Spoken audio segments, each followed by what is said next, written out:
Assalamualaikum, nama saya Muhammad Hazim bin Muhammad Kadir dan nombor pendaftaran saya ialah 10 DKM 21F1114. Nama saya Muhammad Fiafla bin Azhar, 10 DKM 21F1102.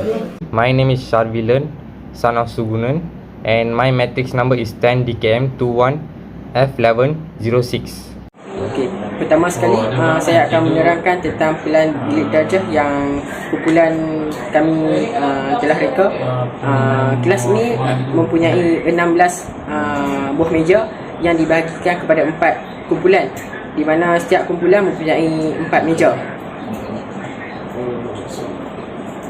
Setiap dinding di dalam kelas ini dilengkapi dengan soundproof di setiap sisi untuk mengurangkan bunyi. Penghawa kami telah kelas ini dilengkapi dengan 3 penghawa dingin, iaitu 1 penghawa dingin di hadapan kelas dan 2 penghawa dingin di bahagian kelas. Meja pensyarah diletakkan di depan berhampiran papan putih, iaitu di bawah di depan sedikit depan daripada penghawa dingin. Papan putih dipasang pada dinding di hadapan.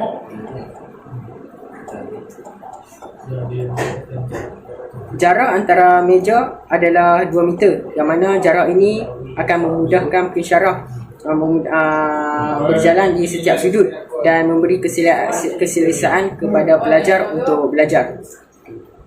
Pintu daripada kelas ini dipasang, 2 pintu dipasang pada kelas ini, iaitu di bahagian kiri hadapan kelas dan di belakang bahagian belah kiri di dalam kelas, untuk memudahkan pelajar keluar ketika berlaku kecemasan. Tingkap dalam kelas ini mempunyai 5 tingkap dalam kelas ini, yang mana 3 di sebelah bahagian kiri dan 2 di bahagian belah kanan, yang akan memberi pencahayaan yang baik kepada pelajar. Selain itu, kami bercadang untuk meletakkan 3 penghawa dingin, iaitu 2 di bahagian belakang kelas dan 1 di depan kelas, berdekatan dengan kerusi pensyarah dan papan putih. Penghawa dingin ini dipasang untuk memberi udara yang nyaman dan kepada pelajar, untuk menambahkan keselesaan pelajar ketika berada di dalam kelas. Penghawa dingin ini juga akan menghasilkan suhu yang sejuk, mengikut kesesuaian suhu bilik. Suhu dalam kelas ini juga disokong oleh 4 kipas, yang mana 2 dipasang di bahagian depan kelas dan 2 di bahagian belakang kelas, yang mana akan menambahkan lagi keselesaan pelajar dan memberi pengudaraan yang lebih baik.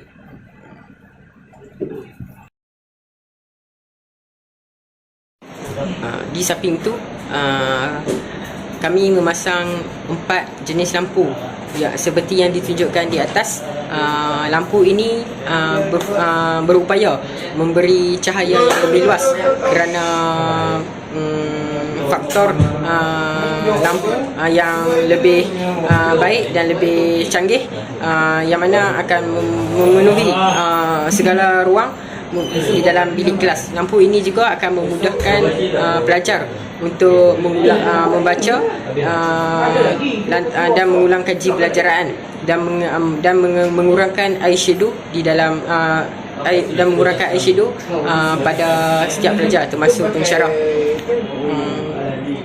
Cermin ini berupaya memberi cahaya yang lebih banyak dalam jangka masa yang panjang, walaupun lampu ini mempunyai 4, tetapi boleh dibuka 2 atau 3 sahaja. Selain itu, saya akan menerangkan tentang bunyi dan pendengaran. Di dalam kelas ini memiliki bahan kedap bunyi yang dapat menghalang bunyi. Dengan sistem ini, pembelajaran di dalam kelas dapat berlangsung dengan lancar dan tenang. Hal ini terjadi kerana bunyi gangguan daripada luar kelas tidak akan didengari oleh pengguna dalam kelas, serta bunyi di dalam kelas tidak akan terdengar di luar kelas. Gangguan yang berlaku seperti mesin rumput dan daripada orang yang berjalan di koridor dapat dihalang oleh bahan kedap bunyi. Oleh itu, pengajar dapat mengajar dengan lancar dan pelajar dapat menumpukan sepenuh perhatian serta lebih teliti. Seterusnya, saya akan menerangkan tentang suhu dan kemanusiaan. Suhu optimum di dalam bilik darjah adalah 22 darjah Celsius hingga ke 24 darjah Celsius. Dengan keadaan suhu ini, pengajar dan pelajar akan berada dalam keadaan yang selesa. Hal ini akan memberikan impak yang positif pada kelangsungan pembelajaran dan dapat berjalan dengan lancar. Seperti yang sedia maklum oleh rakan saya sebentar tadi, di dalam bilik darjah ini terdapat penghawa dingin, kipas siling dan tingkap yang dapat mengalirkan sistem pengudaraan yang baik. Perkara ini akan ditentukan oleh ahli pengguna bilik darjah sama ada ingin menggunakan penghawa dingin atau kipas siling. Hal ini demikian, pengguna dapat menyesuaikan diri mengikut waktu dan suhu semasa. Oleh yang demikian, pelajar dapat lebih menumpukan perhatian semasa pembelajaran berlangsung. Hal ini juga dapat meningkatkan prestasi pelajar. So now we are moving to the chair design. So this is my chair design, and so there are three advantages of this chair design. So first of all is it can retain any joint posture. So this ability to this is an ability to neutral the student's posture, where the body is aligned and balanced when we sitting on it. So it will produce a minimal stress on the student's body as well. So and the second one is second advantages is allow for a movement. So this chair structure and the material provided by this chair is it's a flexible material. So this will help students to stretch and improve their muscle balance and also their muscle coordination. So and last but not least, this chair has a soft cushion.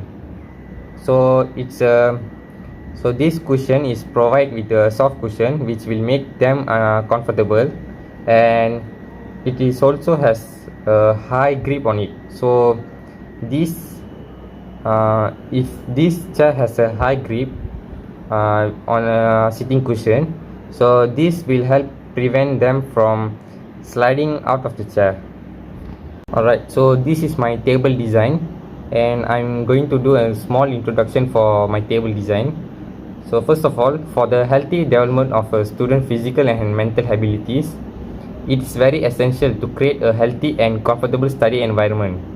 It is important that students can take care of their homework, spend creative time drawing or playing without being distracted by uncomfortable physical sensations or by some lack of space.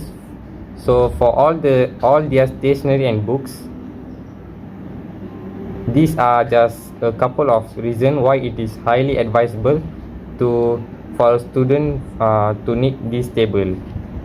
So there are three benefits that I have found from my table design. First of all is these study table are designed to be adjustable. So student can just adjust the height, the size and the layout of the constant changing position. So this will prevent a student from myphobia.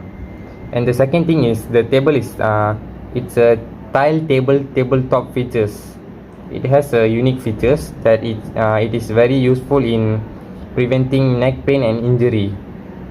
So if there is any different task such as reading or writing or any drawing, so this might be require a different angle of for the posture. So this feature can prevent or it can help student to less their tiredness and their stress also. And the third point is accessibility to stationery. So this table desk have an extra desk to keep books and writing tools. So this will help students to move freely and help on their studies too. So for the closure part, I just want to say that occupational health and safety should not be sidelined as a service delivery issue. So the employee health and well-being is an important aspect of motivational and job certification, which impacts on productivity and staff retention. So that's all from us, and that's all from me too. Thank you so much.